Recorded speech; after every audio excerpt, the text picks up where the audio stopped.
Bonjour, bienvenue sur le podcast de Ma Révolution Pro, le podcast qui vous aide à sauter le pas de la reconversion professionnelle en vous proposant les meilleurs outils du développement personnel, des témoignages inspirants et des conseils d'experts. Je suis Clarence Mirkovic, psychopraticienne, coach professionnelle et consultante en bilan de compétences. Si vous êtes à la recherche de votre nouvelle voie professionnelle, je vous invite à télécharger gratuitement votre livret d'exercices pour vous poser les bonnes questions. Vous trouverez le lien dans la description de cet épisode. Je suis ravie de vous retrouver pour le dernier épisode de cette deuxième saison. Un épisode un peu spécial puisqu'il s'agit d'un best-of des meilleurs conseils de mes invités. Un épisode qui j'espère vous boostera. Et on commence tout de suite avec Wefaq Baghidi, coach professionnel, qui était venu nous parler dans l'épisode 8 de l'importance de construire un projet professionnel aligné avec ses valeurs. Moi, le conseil que je donnerais, c'est vraiment de définir un projet professionnel qui soit aligné avec ses valeurs. C'est de réfléchir en fait dans quelle mesure justement ce projet professionnel que je suis en train de construire est en phase avec mes valeurs. C'est qu'est-ce qui va m'apporter concrètement, comment est-ce que je vais pouvoir exprimer qui je suis à travers ce projet professionnel, ce en quoi je crois, et surtout de regarder l'environnement de ce projet professionnel. Parce que parfois, on oublie de se dire le projet professionnel, il sera peut-être, si on est salarié, une nouvelle entreprise, ou si éventuellement on décide de se lancer dans le monde de l'entrepreneuriat, si on est on veut être salarié, on veut se lancer dans une nouvelle activité de salarié, regardez l'entreprise dans laquelle on va aller, parce que si nous, tout est en phase, tout est aligné avec notre projet, on sait ce qu'on veut faire, on sait pourquoi on est fait, nos compétences, tout ça, etc., mais que l'entreprise dans laquelle on va exercer ce projet est pas du tout alignée avec nos valeurs, c'est pas possible, c'est en dissonance, c'est quelque chose qui va se passer au bout d'un moment. Et pareil, si jamais on veut se lancer dans le monde de l'entrepreneuriat, c'est super, on a un beau projet, mais surtout ne pas s'oublier, ne pas oublier pourquoi est-ce qu'on a fait ce projet et ne pas essayer de copier des stratégies, des méthodes d'autres personnes qui seraient pas forcément alignées avec nos valeurs, parce que encore une fois, si on veut lancer ce projet, c'est parce que c'est pour nous, c'est pour répondre à nos valeurs.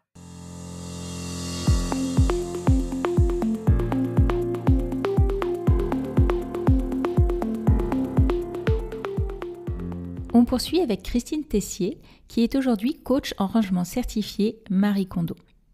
Elle avait témoigné dans l'épisode 5 et vous invite à vous reconnecter à l'enfant que vous étiez. Penser à ces compétences profondes et les compétences profondes dont on a parlé, c'est quelque chose qui émerge très tôt dans la vie des gens. Moi, je me suis vraiment appuyée sur la petite fille que j'étais pour orienter mon parcours professionnel. Donc, c'est peut-être un gros retour en arrière, une petite introspection en se rappelant qui on était quand on était petit et quels étaient nos rêves. S'appuyer sur cette espèce de période où tout était possible. Donc ça, c'est quelque chose de très motivant et ne pas perdre ce fil-là. Quand on est petit, on dit moi plus tard je serai pompier, moi plus tard je ferai ci, je ferai ça. Essayer de garder cette espèce de liberté. Voilà, je suis absolument convaincue que quand on fait un métier pour lequel on est fait, les choses se font de manière naturelle. Et c'est un petit peu comme une rencontre en fait. Un métier, c'est comme une rencontre avec quelqu'un. Quand on rencontre la bonne personne pour partager sa vie, les choses se font de manière naturelle. Il n'y a pratiquement pas d'obstacle. En tout cas au début. Mais les choses se font de manière naturelle. Donc il y a quelque chose d'évident en fait. Et moi, je suis très attentive à ces signaux-là. Voilà. Oui, ça demande des efforts, mais on n'a pas l'impression de se trahir. On sent qu'on est que toutes les choses se réalisent derrière. Voilà, je suis assez attentive à tout ça et à ne pas perdre cette connexion avec qui on était quand on était petit. Ça, c'est super important.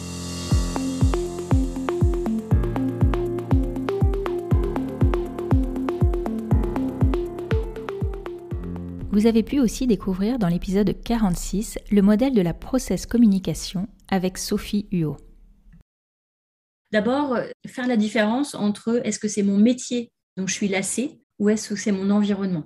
Et je prenais l'exemple des RH. J'exercerai pas mon métier en ressources humaines de la même manière dans une entreprise où les RH ont du poids, où les personnes en ressources humaines sont écoutées, versus une entreprise où c'est juste un passe-plat et une fonction d'exécutant des décisions du patron. Donc l'environnement, parfois on fait partir le métier avec l'eau du bain. Tu vois ce que je veux dire? Arriver à faire le point là-dessus, c'est intéressant. Et du coup, être accompagné pour faire ce point-là aussi. Moi, je trouve que ce que tu fais est vraiment d'utilité publique, être accompagné dans cette démarche-là. C'est peut-être pas indispensable pour tout le monde, mais on se pose beaucoup de questions quand même. Donc ça, je pense être entouré, accompagné et entouré. Et puis, alors moi, c'est ce que j'ai vécu. Il y a, pour moi, la reconversion, en tout cas quand ça aboutit à un changement de métier, plus ou moins radical, c'est d'accepter qu'on va redevenir débutant. Moi, j'ai eu beaucoup de mal avec ça. Être débutant à 25 ans, c'est OK. Être débutant à 43, bon, plus dur. Et c'est un passage obligatoire. On va remonter en puissance, mais il faut accepter de passer par une nouvelle période où on va apprendre beaucoup.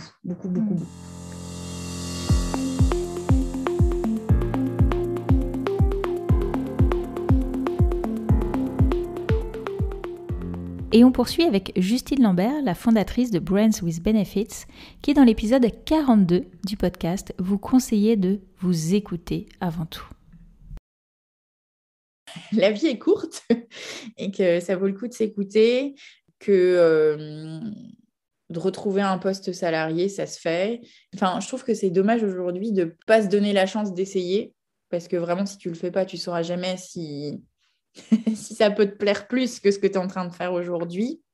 Et surtout en France où il y a quand même, si les personnes financièrement peuvent se donner du temps pour lancer leur boîte ou réussir à avoir une rupture conventionnelle, bah, c'est quand même un beau moyen de se lancer en ayant un petit filet de sécurité qui n'est pas désagréable. Donc, je trouve ça dommage de ne pas s'écouter et de passer sa vie à se dire ah, mais si j'avais essayé ça. Quitte à essayer, échanger et se dire bah non, c'était pas pour moi. Tout comme j'ai essayé Classpop, je me suis rendu compte que c'était pas pour moi. Mais si j'avais pas eu Classpop, j'aurais pas eu Brains, parce qu'au final, je me suis sentie seule sur Classpop et c'est cette douleur-là qui a inspiré ce qu'allait devenir Brains with Benefits. Donc au final, je me dis ouais, il faut tenter, il faut se lancer, il faut s'écouter et ouais, vraiment, la vie est trop courte pour pas essayer de faire d'autres choses qui pourraient nous rendre plus heureux.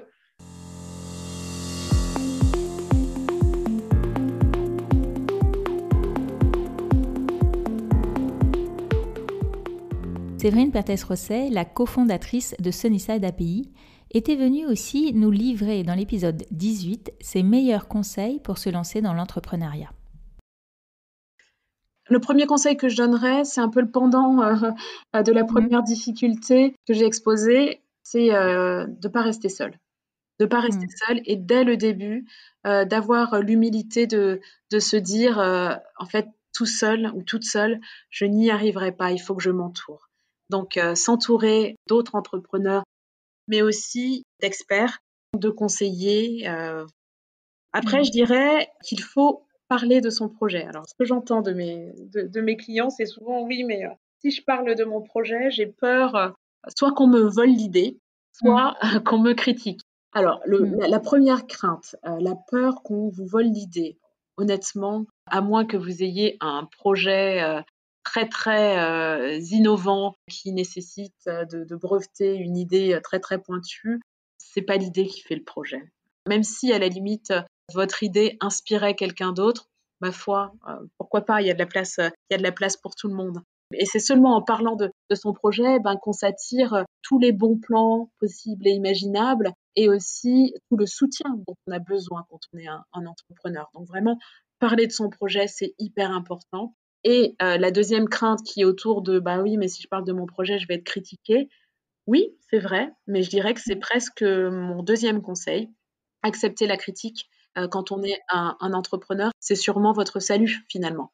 Parce que au milieu de certaines critiques qui peuvent parfois être négatives ou peu construites, il y a énormément de bon sens en général dans les critiques de vos proches et il faut avoir encore une fois l'humilité d'entendre les bonnes critiques constructives. C'est ce qui va vous permettre d'avancer et éventuellement de pivoter. Et c'est mon troisième conseil. Accepter de pivoter quand on est un entrepreneur, c'est hyper important. Il est très, très, très rare que le projet que l'on crée, effectivement, soit le même que celui qu'on avait projeté quelques mois auparavant. Parce que entre le moment de la création Et le moment où on a l'envie de créer, il se passe plein de choses.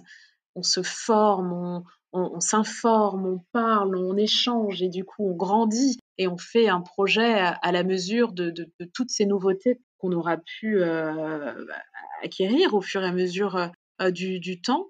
Et du coup, on pivote dans le process entrepreneurial et c'est ça qui est super aussi.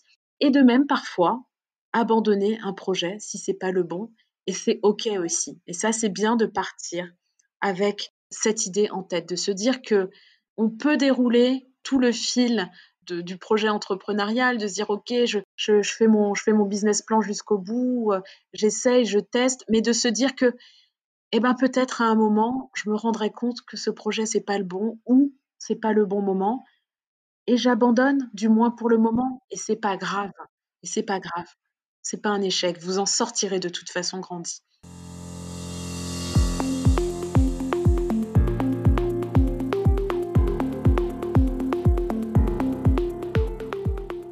Clémence Dessus, aujourd'hui formatrice en CFA, était venue de son côté dans l'épisode 52 nous parler de l'importance de se faire accompagner dans sa reconversion professionnelle. Sauter le pas. Il faut le faire. Il faut le faire, mais il faut beaucoup se préparer. C'est-à-dire que c'est un long processus. Alors, il faut être patient avec soi-même. Il faut être exigeant avec soi-même parce que ça demande de l'implication, de l'engagement, beaucoup d'engagement. Il faut sortir de sa zone de confort, très honnêtement. Moi, je vous le dis, j'étais pas très réseau. À un moment donné, il faut y aller. Il faut des rencontres. Il faut anticiper, il faut, il faut creuser, il faut accepter de se mettre à nu. Et vraiment, je pense que c'est essentiel d'avoir des points d'accroche en accompagnement, que ça soit un blog, un livre, une personne, enfin voilà. Mais je pense qu'accompagner, c'est quand même important.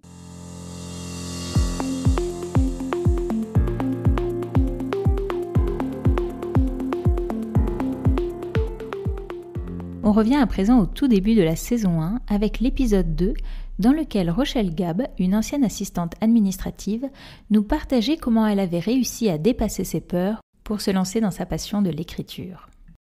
Moi déjà, le premier conseil, c'est de commencer à regarder ces peurs les unes après les autres en face. De dire, OK, de toute manière, je sais intellectuellement que la peur est une illusion, que ça n'existe pas en vrai. Là, je suis assise dans mon fauteuil, je suis au calme, je suis tranquille, il ne m'arrive rien. Donc, à partir de là, je note, OK, quelle est ma première peur. Et moi, je la laisse monter. Je la laisse vibrer, vivre dans mon corps. C'est ça, c'est une méthode qui s'appelle la méthode Tipeee, que je fais beaucoup, et ça fonctionne vraiment du feu de Dieu. Après, c'est s'entourer de personnes positives. Donc, les personnes qui te disent, oh là là, qui ont peur elles-mêmes, parce qu'en fait, les personnes qui te disent, oh, mais mon Dieu, mais qu'est-ce qui va se passer? T'auras plus d'argent, t'auras plus ceci, cela, vraiment, vaut mieux un travail, vaut mieux. Elles parlent de leur propre peur à elles. Elles parlent pas de toi. À aucun moment, elles parlent de toi. Elles parlent juste d'elles-mêmes. Donc, c'est de t'entourer de personnes positives, de personnes qui ont déjà peut-être aussi franchi le pas. Ou alors d'aller voir des coachs comme toi ou des personnes qui ont vécu cette expérience et qui l'ont traversé sans mourir, qui en sont sortis grandis. Et aussi de parler. Moi, je vois mon entourage, mes enfants, mon mari, je leur ai dit, voilà mon projet, voilà ce que je veux faire, j'ai besoin de soutien. Donc, de s'entourer des personnes positives et puis soi-même, de s'encourager, de parler à son mental. Moi, c'est quelque chose que je fais souvent. Dès que mon mental panique, je dis, OK, je m'assois, je dis, OK, là, on est cool. On va voir, t'as peur de quoi? Alors, ça peut paraître, oui, bon, des fois, je peux paraître cinglée comme ça, mais t'as peur de quoi? Et là, c'est, oh mon Dieu, si jamais que, et souvent, c'est des peurs irrationnelles. Par exemple, c'est, ah oui, non, mais si jamais, on n'a plus de sous à la fin du mois, je dis, regarde ce qu'on a sur notre livret. On a encore un petit peu de sous, on n'est pas à la rue. Et puis, il y aura toujours d'autres solutions. Et puis, il y a toujours la solution d'aller chercher un emploi, de travailler, et de me proposer des solutions m'apaise vraiment, et de croire en soi, de se dire je mérite de réussir, je mérite de faire quelque chose que j'aime, je mérite de vivre de ma passion, je mérite d'être heureuse.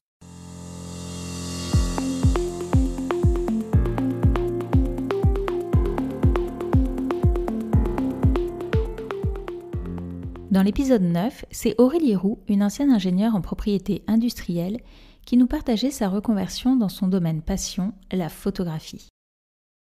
Moi, en fait, ce qui me motive depuis toutes ces années, c'est de faire pour pas regretter de pas avoir fait. Donc, d'y aller. Alors, d'y aller. Après, voilà, pareil, j'ai toujours bien mesuré à chaque fois les risques que je prenais, mais d'y aller, en tout cas, sans attendre que tout soit parfait. Parce que ça n'arrivera jamais, en fait, que tout soit parfait et tout roule. Après, c'est pas rigolo. Donc, ouais, y aller. Moi, le jour où j'ai appuyé sur le bouton pour mettre en ligne mon site internet où c'était marqué photographe, je savais même pas ce que je voulais prendre en photo, quoi. Voilà. Il m'a fallu 3-4 ans. Il a fallu que je pratique, que j'essaye plein de choses pour me rendre compte que non, ce qui m'intéresse moi, c'est de prendre en photo des gens. Point. Pas voilà, les produits, ça m'intéresse pas, le paysage, ça m'intéresse pas. Donc, il faut y aller pour se tester et puis pour se confronter. Voilà, et puis affiner le projet, mais en étant déjà dedans.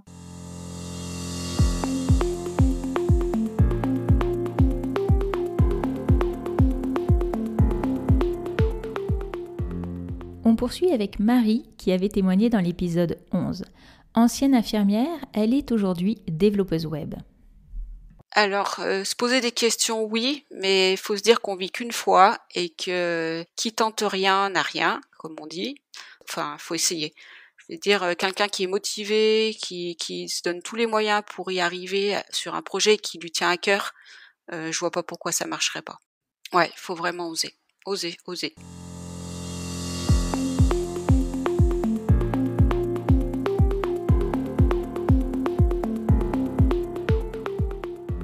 Dans l'épisode 41, c'est Hélène Deck-Van Ruys qui était venue nous parler de sa quête de sens et de son projet de reconversion dans la RSE. Si vous avez envie de foncer, allez-y. Allez-y parce que la vie est faite pleine de surprises. Vous faites des belles rencontres, il y a parfois des freins, mais si c'est ce qui vous fait vivre, ce qui vous anime, ce qui vous fait vous lever le matin, de changer de job et de vous dire j'ai envie de me rendre utile, allez-y. Moi, personnellement, je trouve que le jeu en vaut la chandelle et être au cœur des interrogations du moment, des nouveaux fondements de la société, environnementaux, sociétaux, je pense que c'est quelque chose qui peut aussi être très grisant et très inspirant et c'est aussi une bonne raison pour passer le cap.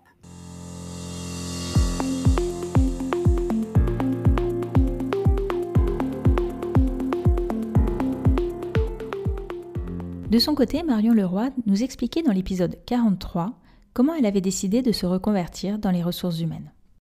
Moi, ce que j'ai fait un tableau des avantages et des inconvénients si je partais de mon métier et la balance était plus importante du côté avantage et de dépasser ses peurs et d'y aller.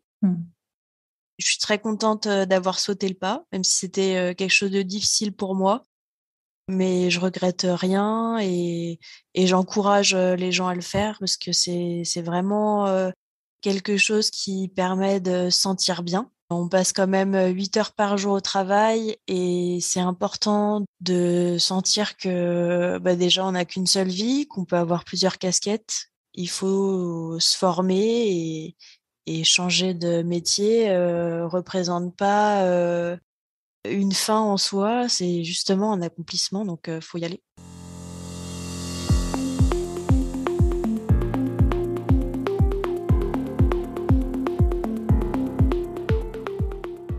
On poursuit avec Claire Sanchez, l'autrice du livre « Je suis une slasheuse » paru aux éditions Duno, qui nous expliquait à quel point l'action était essentielle dans une reconversion professionnelle.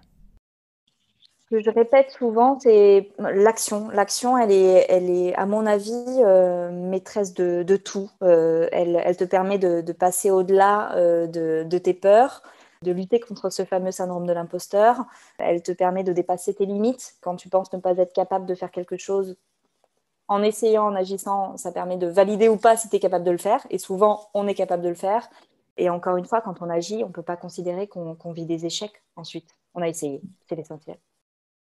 Faites preuve d'audace. Je crois qu'il n'y a que ça qui marche dans la vie, que vous soyez salarié ou que vous soyez entrepreneur. Dans les deux contextes, l'audace va fonctionner pour vous aider à évoluer, à faire bouger les lignes Et en tant que femme, en 2021, je crois qu'on a encore plus besoin de faire beaucoup, beaucoup preuve d'audace, de casser les clichés, de sortir des normes et de montrer le chemin à nos filles pour la suite.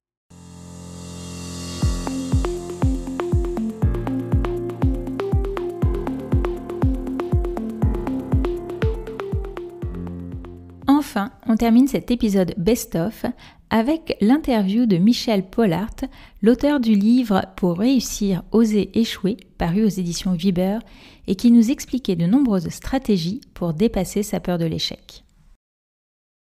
Je suis quelqu'un qui est drivé par l'idée de ne pas avoir de regrets. Je ne supporterai pas être sur mon lit de mort et avoir des regrets de ne pas avoir tenté ce que j'avais envie de tenter. Et ça, c'est probablement mon plus gros motivateur. Mon plus gros auto-motivateur, c'est si je ne le fais pas, est-ce que je vais le regretter? Si la réponse est oui, je le fais. Au moins, je n'aurai pas de regrets. Et c'est ce que je conseille à tous nos auditeurs, c'est si vous ne le faites pas, est-ce que vous le regretterez un jour? Si la réponse est oui, vous avez la réponse. Échouer, c'est bien. Échouer, c'est bien parce que ça prouve que vous vous lancez. Et échouer plusieurs fois, c'est mieux. Ça prouve que vous êtes plus proche de votre objectif. Certaines personnes ne se lancent pas parce qu'ils attendent d'avoir sur papier tout le chemin en perfection et être sûr que tout va bien. Si la peur d'échouer vous paralyse, ou si vous êtes dans la maîtrise et vous avez besoin d'avoir toutes les certitudes pour vous lancer, ça c'est quelque chose qui bloque beaucoup de gens, dites-vous que les réponses sont surtout sur le chemin. Vous n'aurez jamais toutes les réponses sur papier. Quand vous avez sur papier votre feuille de route et que vous n'avez pas toutes les réponses, sachez avec certitude que les réponses se trouvent sur le chemin. Et si vous n'êtes pas sur le chemin, vous n'aurez jamais les réponses et vous resterez dans votre canapé. Donc, les réponses, ça se traduit par quoi? Sur le chemin, par des rencontres, des gens que vous allez rencontrer qui vont vous donner des informations, des enseignements, un mentor, ou vous allez peut-être vivre quelque chose qui va vous permettre de tester une des parties de ce rêve et vous dire « Ah oui, c'est génial !» Si votre rêve vous paraît inaccessible aujourd'hui, ne remettez pas votre rêve en question, mais changez de route. Il y a peut-être une autre route pour y arriver, un autre chemin, un autre moyen. Si vous voulez aller à Rome, vous pouvez y aller en avion, mais aussi en voiture, en train, en vélo, à pied, pourquoi pas. Mais ce n'est pas parce que c'est inaccessible comme vous êtes dans l'état aujourd'hui que ça l'est réellement pour toujours. Donc, changez de mode de transport, vous voyez l'allégorie qu'il y a là-dedans, et vous arriverez à Rome. La dernière chose que je voudrais ajouter, c'est cette notion de sérendipité. La sérendipité, j'en parle également dans le livre, c'est vous partiez vers un objectif et vous atteignez complètement autre chose. C'est aussi la magie de l'échec, c'est que parfois, vous découvrez quelque chose que ne vous attendiez pas. La sérendipité, c'est de vous dire que vous avez fait des belles rencontres alors que vous ne vous attendiez pas, que vous avez appris quelque chose alors que vous ne vous attendiez pas. Se lancer peut vous réserver parfois de belles surprises, peut vous inspirer pour de belles idées. J'ai envie de vous dire, les amis, lancez-vous. Laissez cette peur que vous avez d'échouer, transformez cette peur en fierté de vous dire que si vous échouez, c'est que vous avez été courageux, c'est que vous avez été audacieux. Et à nouveau, laissez-vous bercer par l'idée en quoi ça changerait votre vie de réussir votre rêve, quel est l'état dans lequel vous êtes aujourd'hui et qu'est-ce que ça changerait dans votre vie future si vous réussissez votre objectif. Si vous vous dites que votre vie serait tellement mieux et meilleure, vous serez tellement plus épanoui, est-ce que échouer 1, 2 ou 3 fois n'en vaut pas la peine? Merci d'avoir écouté cet épisode jusqu'au bout. J'espère qu'il vous a plu et vous a donné plein de motivation si vous souhaitez entreprendre une reconversion professionnelle. La saison 2 s'arrête ici, mais vous pouvez retrouver tout l'été les nombreux épisodes déjà en ligne et je vous dis à la rentrée pour de nouvelles aventures. Vous pouvez aussi d'ores et déjà prendre un rendez-vous pour un entretien préliminaire si vous souhaitez réaliser un bilan de compétences en cliquant sur le site marévolutionpro.com. Je vous souhaite un très bel été.